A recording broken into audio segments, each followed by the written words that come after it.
Hey, evening, everybody.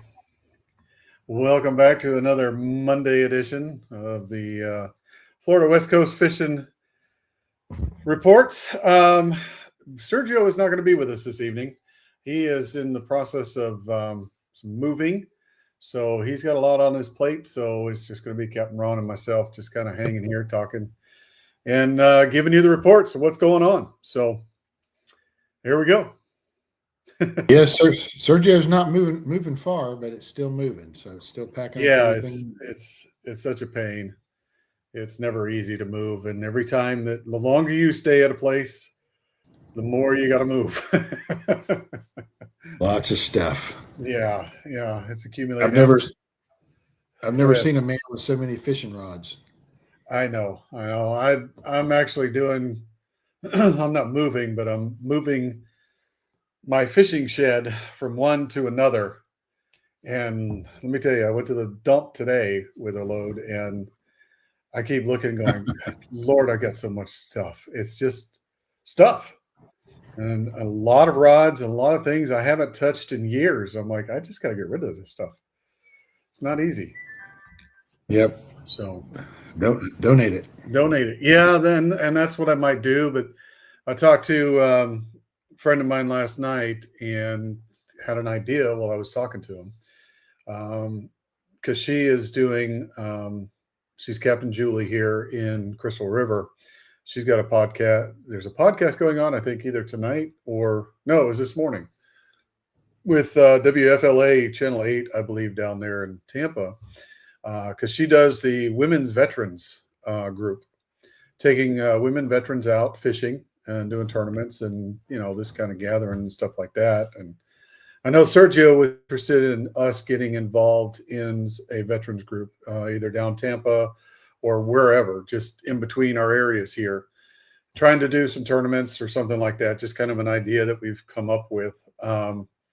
But my thought was, we could probably do these giveaways, any rods we got, to some of the veterans we've got around here as well. So I'll be kind of looking into that and seeing what we could do for our disabled veterans and wounded warriors that we have. It's Sure. always good to give back. It's something that I enjoy. I do it every year with a group that comes down from Kentucky for a whole week. I just donate a bunch of taking them out all week and going fishing, and it's a blessing in disguise. It's really nice. Meet a lot of interesting people. So are some of these guys like in wheelchairs, or how do you get them on the boat? Yeah, sometimes they are. Sometimes they're just limited mobility.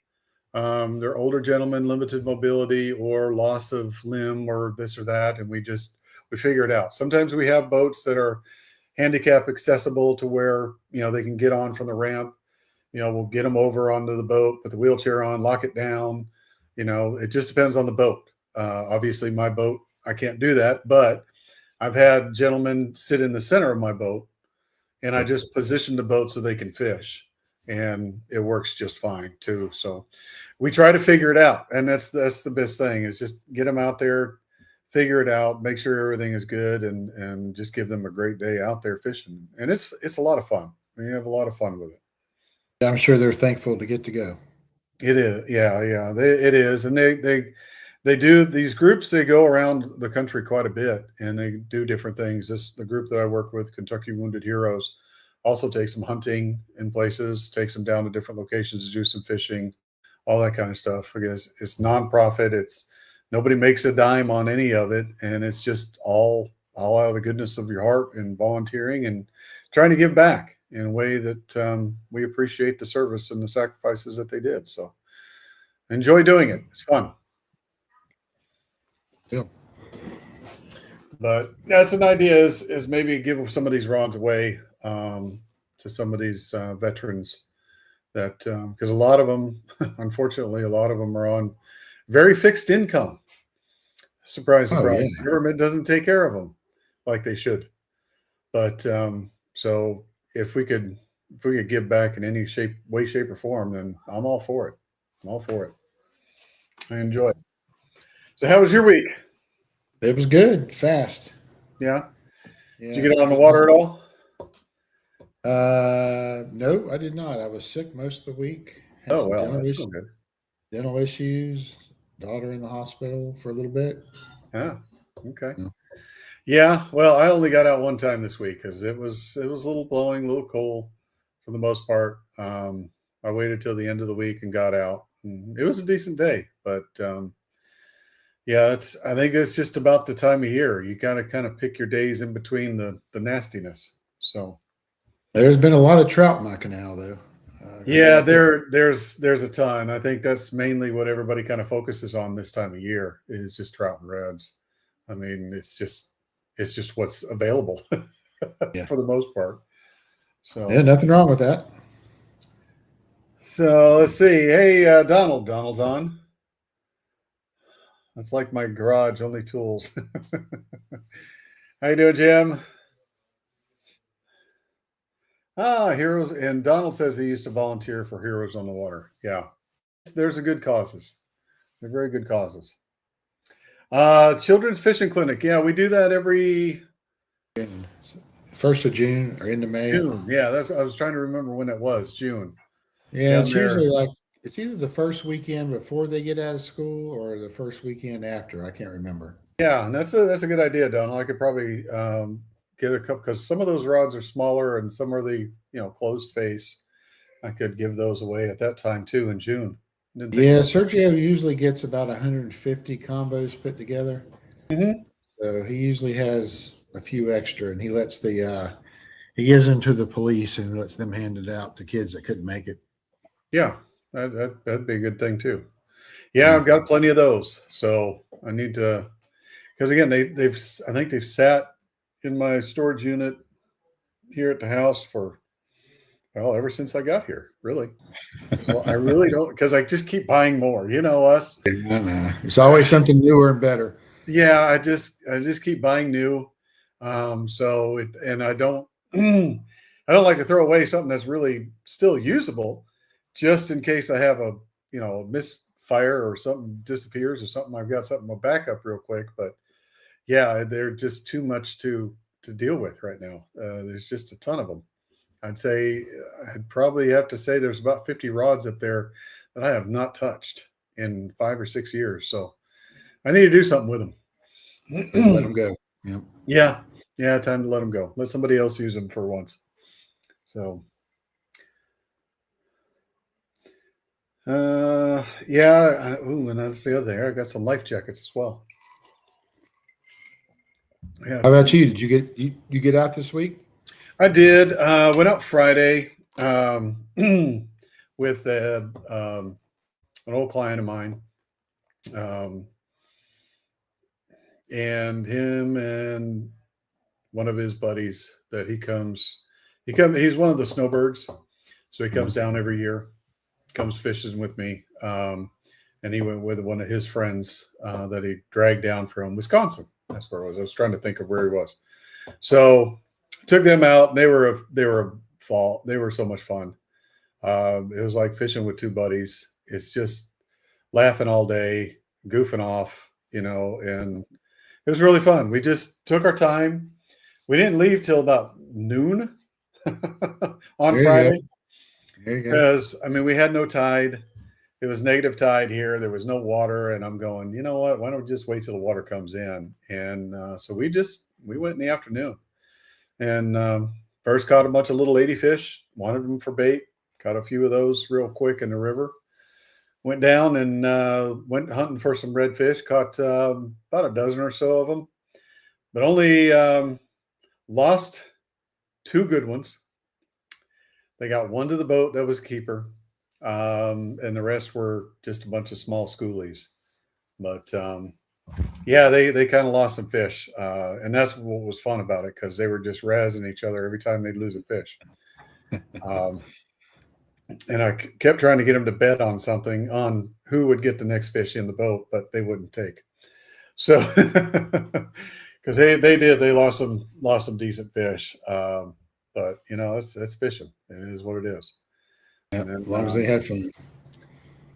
yeah, and it was fun. And then we stopped fishing for redfish, and went down to the trout place. It was a cold ride. It was like 13 miles away from where we were. Ooh. yeah, it's a way where I have to go to find my trout, but it's all worth it. Um, I got one picture up there. And we were having so much fun. I forgot to sit there and take a bunch of pictures. So I only have one picture of them at the fish table, and they just kept enough just to feed them, the four of them, those two and their wives, for that evening. So we didn't keep a whole lot of fish, but we kept catching. So it was a good day. Um, but yeah, that's about it. I think I'm gonna get out a couple times this week, but I was gonna go tomorrow. But they got a small craft advisory till about Tuesday evening, so I'm not going tomorrow. I'm gonna postpone it till Wednesday. So Sergio and I were supposed to go out on Wednesday, but he didn't think it would be a good day. I'm not sure. yeah, I mean it's telling me 5 to 10. And I looked at Ventusky, um, and just for all you are out there, it's a program that weathermen use a lot. It's Ventusky, and it doesn't. You have to learn to read the graphs on it, but it does have animation to it, and you kind of understand it. But a lot of it has to do with the pressures, the high pressures and the low pressures, and which directions these winds are going. So once you get to understand it and learn the app a little bit, it is better than getting these windy apps or wind finder stuff like that. If you're actually looking at what the meteorologists look at to kind of determine where your wind is coming from, when the front's going through, et cetera, et cetera. And because I saw the small craft advisory and I went, well, let me see what Ventusky says, what time it's going to slow down tomorrow. And it's got a color graph and it shows you in about 5 o'clock, that's when it's going to start slowing down. So there was no point in going out. But Is it more like looking at the raw data? no, I mean, they have it in animated form. You can look at the raw data if you want, but they do have an animated form on there where it's got a map. It's got the map of the areas. You can zoom in, zoom out. It looks like a radar place, but it's not going to show you clouds or anything else like that. What it's going to show you is wind directions. It's going to show you surface wind directions. It's going to show you higher atmosphere wind directions and miles per hour, et cetera, et cetera. So it's not too difficult to get it. It's relatively simple, especially if you're looking at a lot of radar apps and trying to figure out your wind directions and windy and all that kind of stuff. It does real well, but like I said, it's what the meteorologists use. It's what the NOAA uses as well. It's kind of based off of their models, and I think it tells a better picture than most of your apps out there. So Good information. yeah, and that's what I use quite often. I just get familiar with it because, according to Windfinder, because I was talking to friends of mine who were supposed to go out tomorrow, they said, well, it's supposed to lay down about 10 o'clock. I said, no, it's not what I've got here. So far it's been very, very accurate compared to the wind finders and windies. So just call them tomorrow. Call them tomorrow around 11 and see how they're doing. Yeah, I will. Because they were going, you're going to be out there. They were asking me what happened this past week, because they haven't been out obviously over the weekend. And I told them where I was and what I was doing. And I said, I'll probably be out there tomorrow. And then I got the little notification on my phone that says small craft advisory. I said, well, maybe not. So, yeah. But I think one of them's going to be out there, but they're going to be stuck in the river, I think. Which, again, you can catch some fish in Crystal River at this time of year, but you're going to be using a lot of shrimp and you're going to be going through a ton of them because you're going to go through a lot of small fish to get your bigger fish. It's just what it is in the river at this time of year. So, let's see. Dennis Tolman is on. Sorry, I'm trying to get my contacts. I can't see real well. Well, let's see. We've got a few fishing reports this evening. A couple of them showed up here, so I'm trying to get on my phone to see where we're at. I think Michael Dawson is on there. Yep. So, Hota, why don't we hit Michael Dawson's fishing? Captain Michael Dawson here of Patriotic Guide Service. So just getting off the water now this morning. It's been a chilly morning out there, windy, rough, but still some good fishing going on. And during these nasty cold fronts, lows in the 30s, highs in the 50s, there's still going to be some great fishing out here. Primarily staying in the rivers this time of year, Anklet River, Cody River. And you guys fishing Tampa Bay, and you got the Alphi Hillsboro. But over here in the Anklet, doing lots of sheepshead fishing on the docks, some red fishing on some of the bends of the rivers, and some nice black drum, trout, and that type of stuff mixed in as well. Get out there, try to stay warm. Early mornings with the sun rising in the east, we're fishing the west banks. And if we're doing the afternoon, same thing, fishing on the sunset on the west, we'll be fishing on the east banks, kind of wherever that sun's warming everything up. Lots of shrimp for bait, even halves of shrimp have been working very well. Fished a heavy structured pilings, low currents, and there's plenty of sheepshead to be had. Any of these sheepshead are ranging anywhere from the barely keeper to we're getting some real nice 10-pound sheepshead right now. Some really big studs up in the river. They're going to be sticking around probably until about end of February where they make their rush offshore, but still plenty of these big guys around. Black drum and any of the deep holes in the river. Redfish in the same areas. Staying in the river away from the offshore stuff right now due to just the high winds. But there are some trout around the mouth of the river as well as on the flats of Anklet right now. Get out there, be safe, dress warm. Can't even tell you how much to dress warm right now. Us Florida boys are freezing out there. But it's a good time to go out there and catch plenty of sheepshead. Captain Michael Dawson, Patriotic Guide Service. Thank you, Michael. Yeah, they've got sheepshead inshore, which, we've got a few inshore that are up in the shallows, say Ozello area, backcountries and stuff, but we just don't have the docks like they do down there, and that's kind of what I miss. It's I love when we went out there and fished those docks for that show, and it's something that I really do enjoy. I mean, it just takes me back to doing it as a kid, and we just don't have docks here that we can fish. There's lots of docks. Yeah, there's lots of docks in Tampa Bay. There is, and I was impressed with this 10-pound sheephead. Yeah, I don't think I've caught a sheephead quite that big. Oh yeah, there's some big ones out there. Pensacola, when I did some guiding there about March through April is when we start doing the sheepshead run there, and you go right into that Pensacola Pass, and basically all you do is find the horde of boats.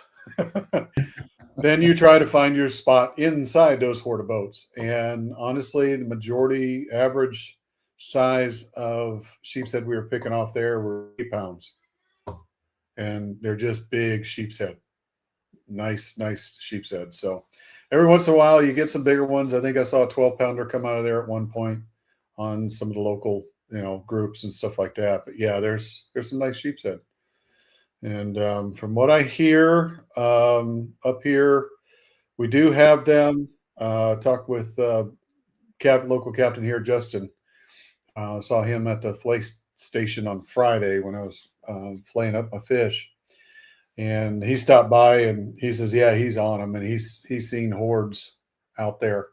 They're a little far out right now, but I guarantee they're coming in." And what he thinks, and we talked about a little bit, is that they'll be showing up a little shallower here as the month of February moves on. So they're coming. And pretty much you're going to see, it's probably all you're going to see from me is sheepshead bites because I'm tired of trout. Yeah, I hear you. But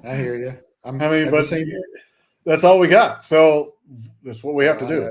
They're a blessing and a curse. They are. I mean, I enjoy fishing them. They're fun. They're good table fare, but day in, day out, it just gets, you want a little more excitement. So yeah, Sergio, I went up to Steenhatchee a month or so ago. I mean, that's what they're known for, and I just don't know if I could go trout fishing 3 days a week. Yeah, it's not. Well, seems like a grind. It is a grind, and it's. Although when if you have fish in a certain location, they're going to be there, and it's a consistent thing. It does make the day easier, but it gets a little monotonous doing it day in, day out, but that's part of the job at times. I'd rather be running around, look through the mangroves, looking for redfish or snook or whatever else. But yeah, it's just what it is. So you deal with it and go for there. But excited about the sheep's head when they start moving in because, like I said, it'll be a break. It's kind of like the scalloping to here. We go through the summer, we do the redfish, we do the trout a little bit, we do the snook, do some of the grouper, and then it just starts getting hot, and you're like, let's go swimming. It's a lot easier. Well, Sergio loves that kind of fishing. He talks about it all year. Yeah. I've got a buddy up in Pensacola that he loves trout. He loves catching them on the top water, and they are fun on top water. Sergio likes the sheephead fishing. Oh, the sheep's head fishing. Oh, yeah. He talks about it all year. So we'll do it in February, and then I'll hear about it for 11 months. So he's waiting for February to come back. Yeah. No, it's like I said, it's for the size of fish and the fight that they put on, and it being just a semi-short season. It's kind of worth it. I guess it's kind of like grouper season opening up or whatever else. I mean, it's just exciting and it's different, and they're good eating. I enjoy them. It's not often you can sit there and say I'm going to catch a fish with the same amount of teeth in its head as you and me. So there you go. Well, we didn't do it a whole lot last year, but this year we're kind of geared up to try more artificial for sheep's head. Yeah. Have you looked at those? What type of bait you looking at? Oh, I don't have it in front of me. They're little crabs. Uh-huh. Mostly. That's what I got a lot of different sizes, but I honestly haven't looked at them since last year. So right. I can't remember what brand they are. Well, I know there was one company They're expensive. Yeah. And it may be the same company that's out of Australia that makes them. And I've seen them, but they have a fish over there that similar to the sheep's head, just a little different look to it. But they call them brim there, BREAM, saltwater. It's brim, and they use those crabs, but those fish, like I said, are a little different. They will chase it because they'll use them as a crank and all that kind of stuff as well. They'll jig it, but they'll crank it too. But those fish, that'd be nice. Yeah. Our fish don't chase. You got to knock them in the head. You do. Yeah. Sheep's head don't chase. They are curious. They will come down. It's funny. I saw a video one time of where they put a GoPro down with some sheep's head. What you find is when something comes down in an area of sheep's head, they will go investigate. They'll follow it down quickly. So when you're out there sheep's head fishing, you've got it down there and you're not getting anything, nothing's kind of moving or anything else like that. I've always been told, lift that thing up, let it settle down again, let it drop down. They start coming back in again. They like that movement and they're just curious creatures, and they'll come in and they'll take a look at it. And a lot of times you do that little lift up and let it drop down and hit the bump, they'll nail it for you. So just a little information. So, well, who else we got here? I think we got 4 or 5. We got Tony's, we got Jim's, we got mine, we got Jessica. All right. Why don't we do Tony's report there, Hota? We'll make sure we get them all in here. Hey, Hota. He leave us? He's here. No, he's here. Hi, this is Captain Tony Franklin back with you with this week's fishing report. This is an early morning report. We've got a charter coming up here in about a half hour at 7:30, and I'm going to give the fishing report right now for this week. Earlier in the week, the weather was real cold. It warmed up over the weekend. The fishing's been decent. Earlier in the week when it was really cold, the fish were reluctant to bite. But what this cold weather has done is it's helped them get back in an area, back in these creeks, residential canals, areas where that mud bottom's a little bit warmer, and it's getting them to stay back in that area longer. As before, when we were having issues where they would come out, it would warm up, they would go back in when it got cooler. So we got a little better pattern on these fish right now, and I'll tell you what's been biting. Spotted sea trout still been excellent around oyster beds, deeper mangrove cuts, residential canals, creeks. Also, the redfish have been good. Not the super large ones. We're catching a lot of small to medium-sized ones, but great action on the redfish. There's been jack crevalle around. There's been a lot of ladyfish. Bonnethead sharks have been around. So there's been just quite a bit of everything. Been some nice silver trout around also. So in general, there's quite a bit of action going on. We're using live shrimp. I'm not worrying about the bait fish right now because the water temperature about 58 to 59 degrees. So that water temperature is cool. So they're going to react better to the live shrimp or the head taken off the shrimp with it threaded through with a little split shot on it, depending on how deep it is or depending on how hard the tide is running. So we experiment with that, whether we free line them by the tail or we tail hook them or head hook them or take the head off and thread them through. So we just experiment. And so that's the report for this week. There's plenty of things going on out there. The water's a little cool. This next week we got coming up. Looks like a lot of cool weather coming in starting tomorrow and towards the end of the week. So right now is the best time to get out there this weekend. Catch some fish, tight lines, and I'll see you next week. Thank you, Tony. Yeah, So- it's going to be another one, another cold week. So Mike, I went out to my garage during that presentation, and I grabbed some of the crabs I bought last year. So Savage. this one Okay. was Savage, Yep. and I bought a variety of sizes. And I got a DOA crab, a couple of these. Uh-huh. And this was the one I thought looked the best. We'll see how it works. It's Chase Bates Krusty Krab, and it's supposed to be a ghost crab. And I think that is the one I was talking about. Yes. It looks And exactly like that. and they're expensive when they come one in a box. Yes. Yeah. There's no They're price not on them. cheap. Yeah, but it's a nice looking crab. I hope it works. Yeah. Yeah. And I think I had a few of those at one point, and then I had them in the box. I left them in the shop, and then unfortunately some of the heat got to them and they kind of melted. Yeah. So I wasted a lot of money. But here we have, fiddler crabs available if we want them, but our sheepshead here, for some reason, it seems shrimp just is the ticket. I've put fiddler crabs down, don't get bit too often, but I know they're down south. That's all we ever used.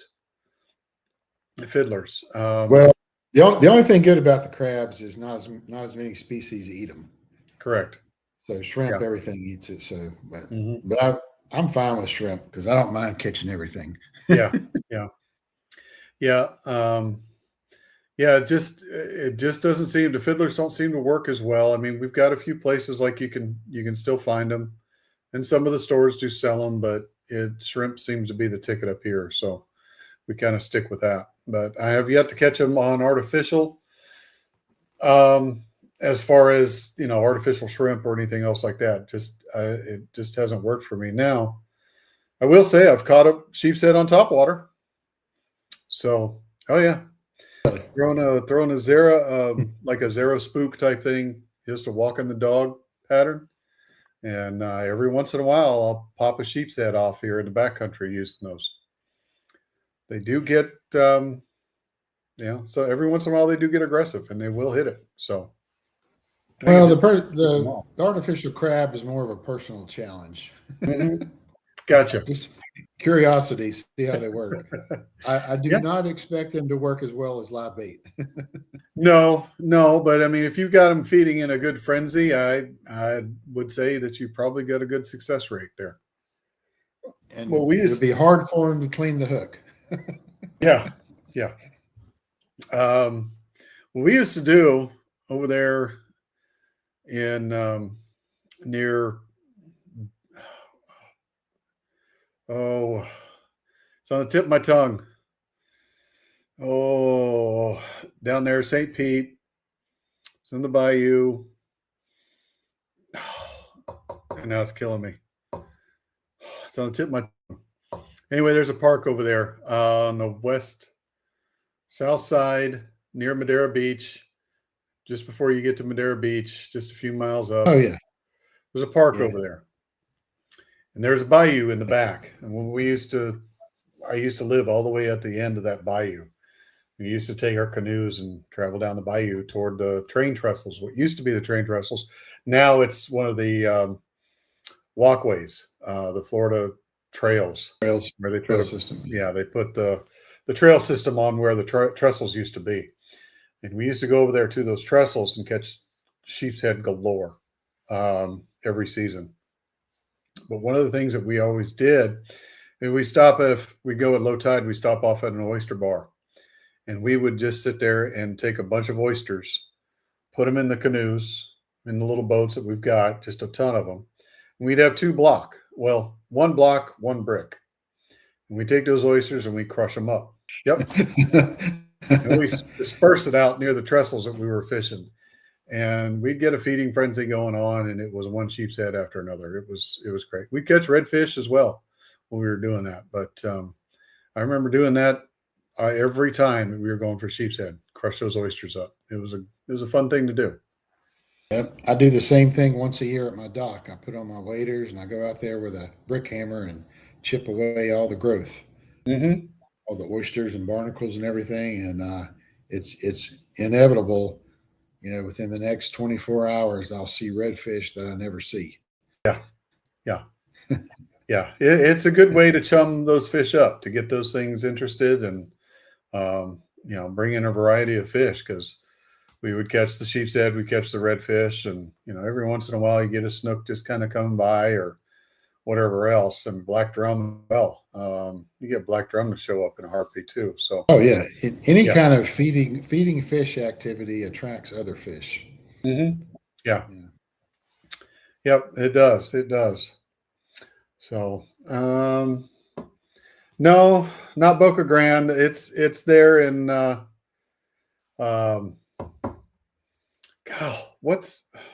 it's Bay something. There's a veterans park over there. It's a veterans park. It's near this is age catching up to me,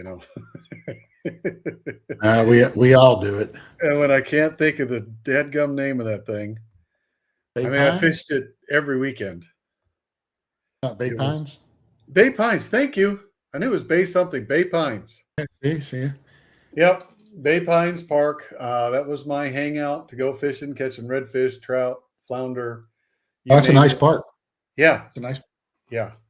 Waded around that park. I know every inch of that park, just as much as I did Seminole Park over there off of Park Boulevard. Yeah, 80s kid. We were on our bikes and gone. That's all our parents knew. We were just gone. So, Jessica's on there. Yeah, Jessica said Savage makes crab. Yep, that's what he's got. So the Chuckaloosie, he's got the occasional sheepy on shrimp tip bucktails. Yeah, well, I could see that. They're scent oriented as well, so they'll follow that bucktail jig and catch it. Well, I should have followed up. I also got some crab scent to go with these baits too. Oh, you do? Yeah. You do. Yeah. Try Does that it as well. does it smell like crab? That's a hard one to answer. I don't know. Yeah, I think it does. Yeah. Like I said, just not something I normally do. Just trying something different. Yeah. Well, hey, yeah, that's how it makes sometimes makes or breaks a day is trying something different. Yeah. That's what it's all about, and that's kind of what I wanted to talk about a little bit. But I think I want to get my report on before I do, just because I do want to talk about it a little bit. Just a little technique that I use at this time of year. But why don't we do? It's 7:35. We still got some time. Why don't we throw? Since Jessica just showed up, why don't we throw Jessica's report up there, Hota? Hey guys, Captain Jessica Honovic with the Old Hook'em Charters out of Chaska, Florida. So last week we had a couple of cold days and then we had a couple of really nice days.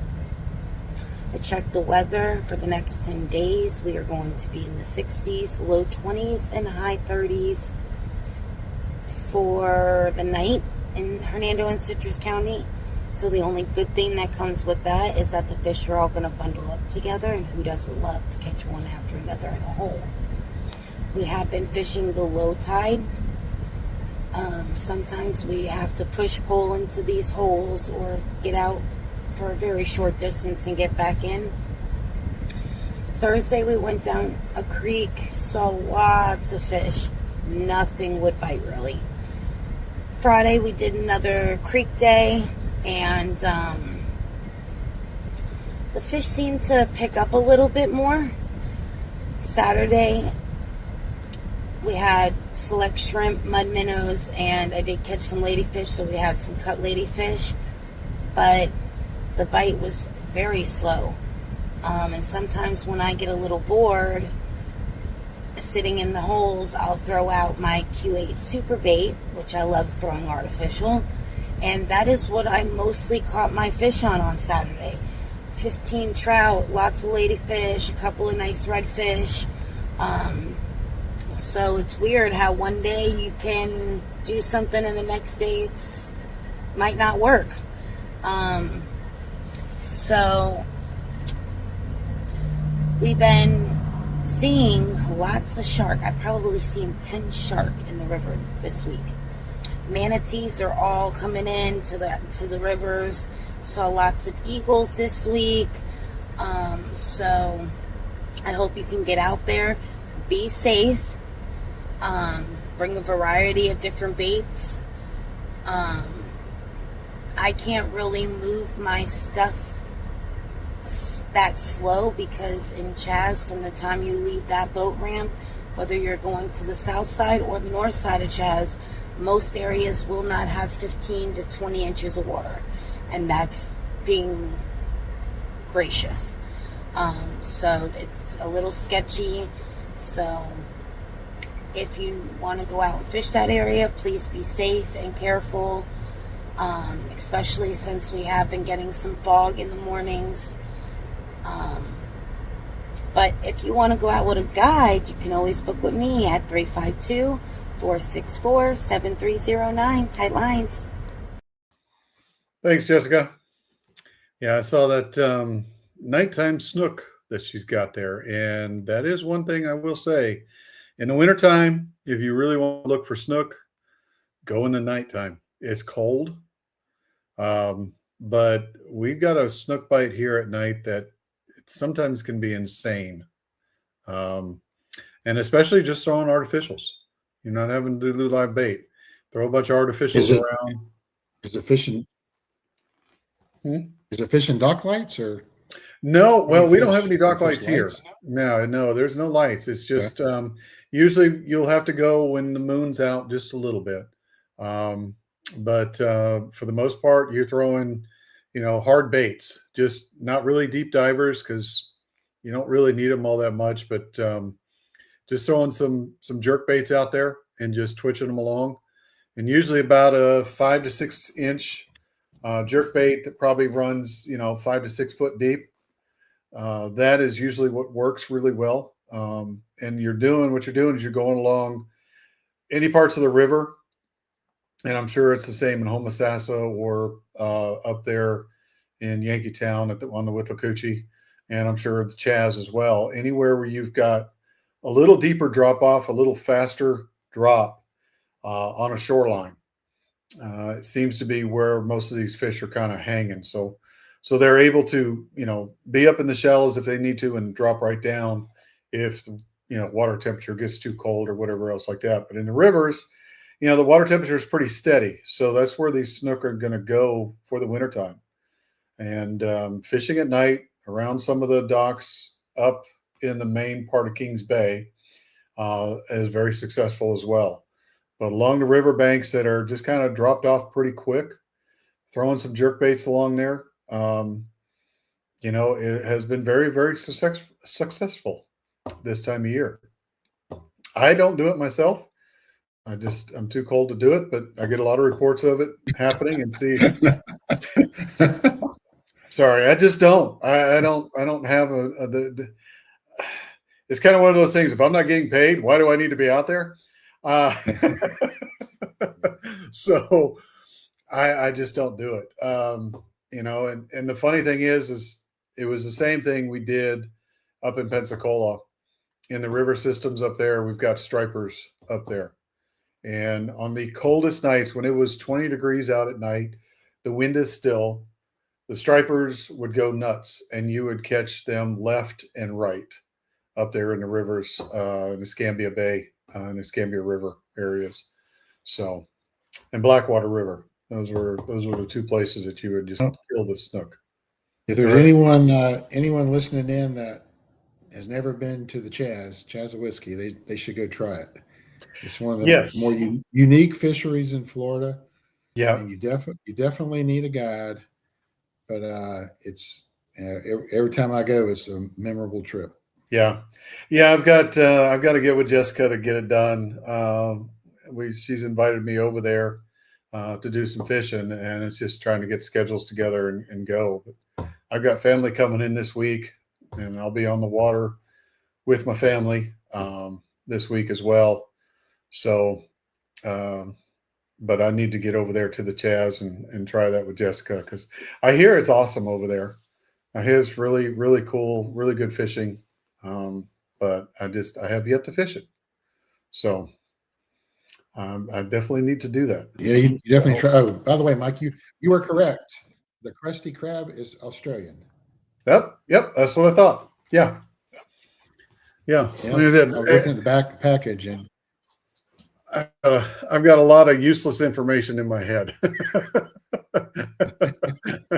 I see things and they just get it out, Mike. Get it out. I know they just kind of stick in my head. So, but yeah, I remember watching videos of that. I think it was the crusty crab, and I ordered some, like I said, and I used them a couple times up there in Pensacola, and then they sat in a box, and unfortunately the sun and heat got to them and those little legs melted. But I love the vibration that little crab has. Those legs move. Well, it does move. It does say on the package that you need to keep it under 150 degrees Fahrenheit. Yeah, so well, I don't know how hot your garage. Apparently, I failed. It's a pretty tough bait. It's pretty tough bait, but not that tough. Yeah. Well, I guess in Australia you just have to keep it in your house, because I mean I'm sure it gets very, very hot there. So I'm sure they know. So we're going to come up and go fishing with you in a couple of weekends, and I'll bring it with me. Okay. Yeah. Hey, we'll give it a shot. Why not? So, yeah, I'll give it a shot. Why not? Let's go ahead and get who else we got here. We got Jessica, we got Tony. Let's go ahead and get Jim. Hota. Hey guys, it's Jim with your Pasco County fishing report. This one will kind of be a short one because I only got out once last week. The weather was really nice throughout the week. It started warming up. Some fish that I thought were gone, being snook, came back out, got onto a few of those. But with this weather getting cold coming up, it's even starting today with this rain that came through, and then I guess it'll be cold tonight. It'll be freeze warning around, so everything's going to be changing through this week. Fish are probably going to be getting back up in those creeks deep. If you have the boat that has the ability of getting back there, that'll be your time to shine, because you'll be able to get back in those pockets and catch them on those low tides and really be like catching fish in just a small hole. You can catch a whole bunch of them really quick. Another thing that I usually try and do this time of year, if I get a chance, is I will get back into an area while the tide is up and let the tide completely go out. It will get me stuck there until the tide comes back. So you really got to know how much water goes in and out of that area. But it's a great technique to get on some fish and catch a lot of fish in a short period of time. Because once that water goes out and you're in that trough, they got no other place to be other than just where you're at fishing. Granted, you know the fish are there and you know how to get out of that area. Last week, as far as bait, it was still shrimp for the most part. I was throwing around a few artificials for the trout. Little John was the main go-to in the brown color, just on a 16th ounce or 1/8 ounce jig head. Letting it sink super slow as I could in deeper areas. 4 to 6 feet once again for the trout, just letting it sit on the bottom and popping it and going super slow. They were still keyed on that, so that worked out good. The snook actually came off on a live pinfish. I'd actually gone by the area where these snook were and saw them, and then I waited about 2 hours and came back and floated a live pinfish in there, and that's when I got him. He was about 24, 25 inch, but it was good to catch a snook again because I hadn't caught one in a while. Sheep's head, I'm getting a lot of people telling me sheep's head are coming in very, very well right now. There's still about the 8-10 foot of water on those rock piles, but definitely catching them in the canals. I haven't gone after them yet, but I'll probably go after them this week with it being cold. Maybe at the end of the week I'll try and focus in on sheep's head and see how I do there and give you guys a report. Canal is going to definitely be the go-to as far up the rivers as you can get on a deeper river. It's definitely where you're going to have to find the fish right now, especially with this cold weather. I tried to look through my notes from last year and see where I was catching them, but even in my notes last year, I was definitely struggling this time of year when this cold front hit. So I'm going to try some different things this year and learn from my mistakes from last year and see if I can get on the fish and help you guys get on some fish. So hopefully I'll get out and then I'll talk to you guys later. Bye. Thanks, Jim. Well, that's kind of the essence of fishing, is always trying something new. Always trying something new, and that's kind of way, like I said, my report, and Jim kind of touched on it there a little bit because when we I had my buddies out on Friday, my old client there, we fished the river for a little bit because I knew we were waiting on tide in order to get to my other location where we could find these trout. And so we were sitting there waiting and fishing a little bit, caught a few redfish, and then decided to go to my secondary place for the trout, knowing that, it's about an hour and a half from tide wise from where I was in the river.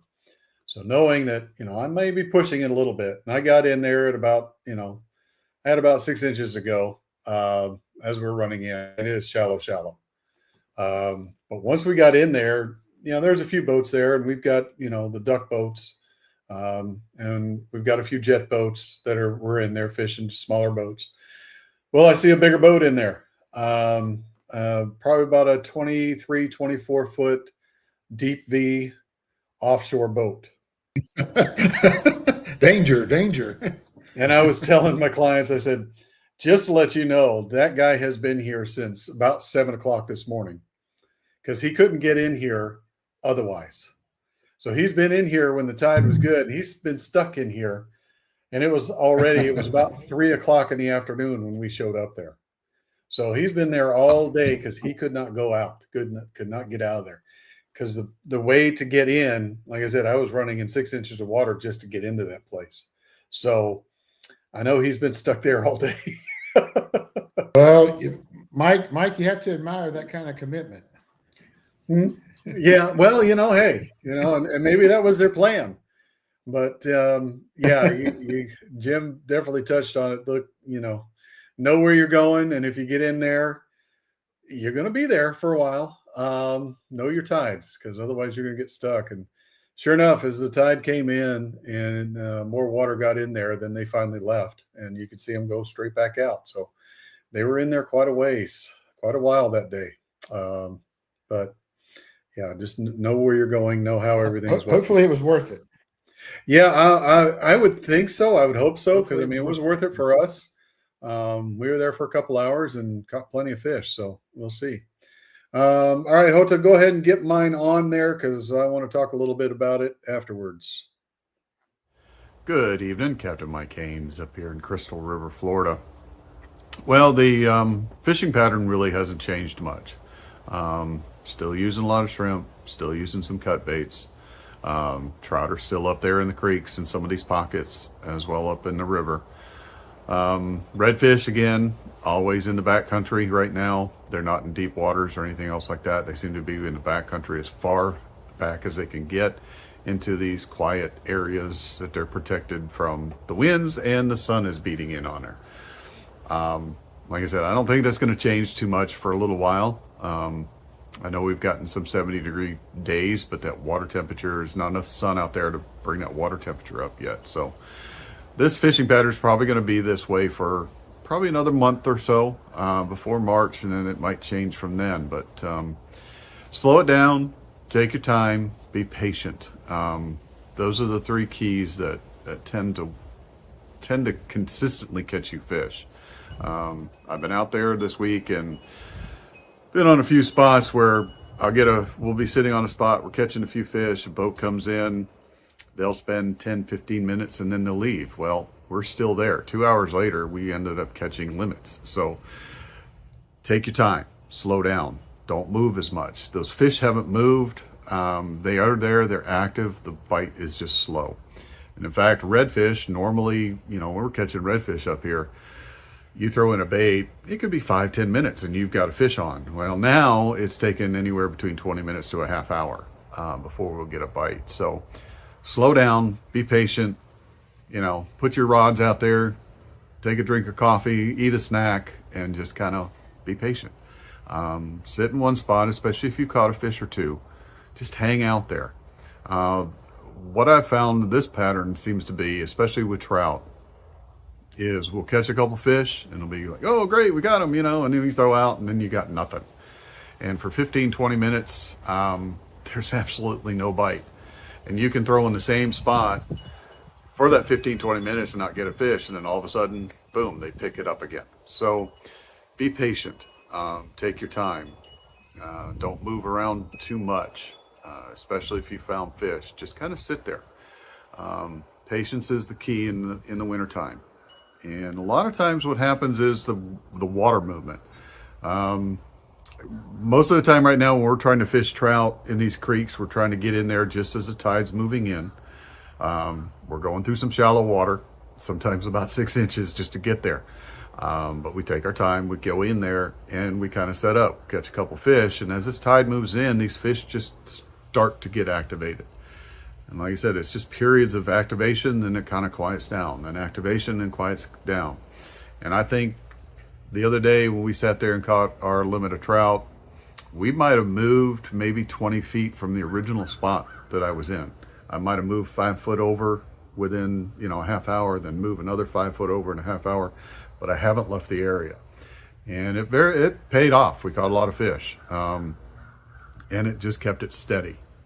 So be patient, take your time, especially if you know there's fish. You may have to weed through some small ones, but the big ones are there as well. And, just enjoy the time out there and have some fun. This is Captain Mike Haynes, Fishbones Charters out of Crystal River, Florida. See you next week. Yeah, so that is kind of what I want to touch on, because in the wintertime, we're so used to summertime hitting from spot to spot. There are days that I'm out there and I know some fish, are in a certain location, or they're patterned on a certain mangrove or certain point, and you go and you fish it for a while, catch a few fish, and you move to another one. Wintertime, if you've got fish, stay there. Don't move as much, because I think what's happening with a lot of people, because I observed it the whole time. There was 4 or 5 boats around us majority of the time, and we were catching fish, and they'd stop and they'd fish about 15, 20 minutes and they wouldn't catch anything and they'd move on. You get another, influx of boats come in, they do the same thing. Be patient, just kind of sit there, because if you've got fish there, they're not moving. They're not going to go anywhere. These wintertime fish pretty much have their holes, they have their patterns, and that's where they're going to stay. The only difference is depending on if they're dropping down deeper or if they're going up shallower, depending on your sun, your wind, your tides. And for the area that we're fishing, it's kind of like depressions. They're not real deep. I think the deepest part of where we were fishing was about 5 foot. That's it. It's not very deep. But I'm at the mouth of where this depression starts, and it goes quite a ways. But I'm just right there at the mouth of it, and I'm fishing in the center. Of course, the tide's low. So as the tide comes up, I'm kind of moving slowly toward the mangrove.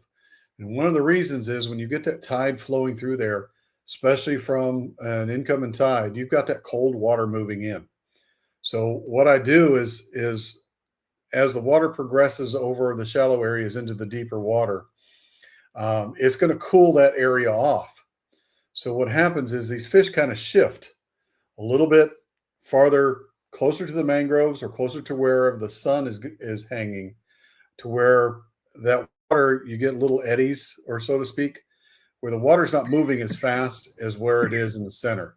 So that's all my pattern is just kind of moving over, looking at the water, paying attention to how the water's coming in, how fast it's moving, everything like that, and then adjusting as the tide comes in. And that pattern right there will consistently catch you fish. Again, it's not something that, it's one right after the other. It's wintertime. You're never going to get that for a while. So you just consistently move with the tide, still stay in the same area, because those fish haven't moved. They've just kind of moved around a little bit, and they'll kind of reposition themselves. So let the fish find you. It's simple. Just be patient, slow it down, and keep fishing. And then not only that, but use different techniques. We used artificials. We used shrimp on a jig head, and we used shrimp just on a free floating line, just kind of going with the tide. And what we found out is one day, the week prior, floating those shrimp down on a free line was the ticket. Boom, boom, boom. We were catching fish. Well, this day that we went out, I did the free line first. We didn't get nothing.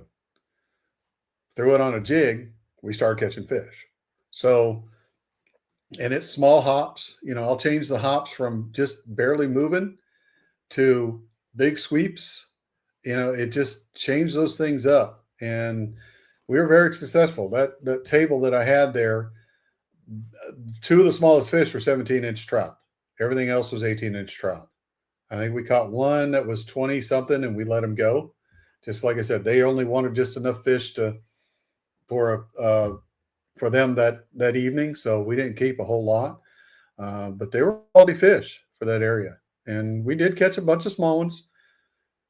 I can't tell you how many 14.78 fish that we caught. There was just a ton of them. So take your time, slow it down, and you'll be a little bit more successful in that. Yeah, it's quite fun. So we are about out time right now. So we have done just another hour. It goes by pretty quick. Anything to add there, Ron? No, the only thing about when you move around a lot is you never catch fish while you're moving. No, you don't. It can make it a lot harder. Yeah.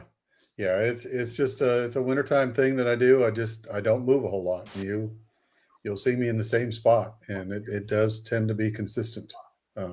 So just keep that in mind. Well, guys, we appreciate it. The hour is up. If you like us, like and subscribe, especially on the YouTube. I think we got a show that came out, right? Just this past week. 2 in the last week, yeah. 2 in the last week. So look us up on Fishing Adventures Florida, on Angling TV, Carbon TV, all those things that you see up there. Got the fishing shows there. We'll have some more episodes next February. I think February is the one we did up here with me in Crystal River. So monster fish. Yeah, monster fish. We caught them so big we couldn't even film it. Must see TV. Yes, there you go. So like and subscribe, and check us out on the other tubes, Fishing Adventures Florida. You'll get a lot of information, and it's fun to do. We go take out local captains from the areas and go have some fun. So we will see you all next week. Y'all have a good one. And I'm sure our master of ceremonies will be back next week. So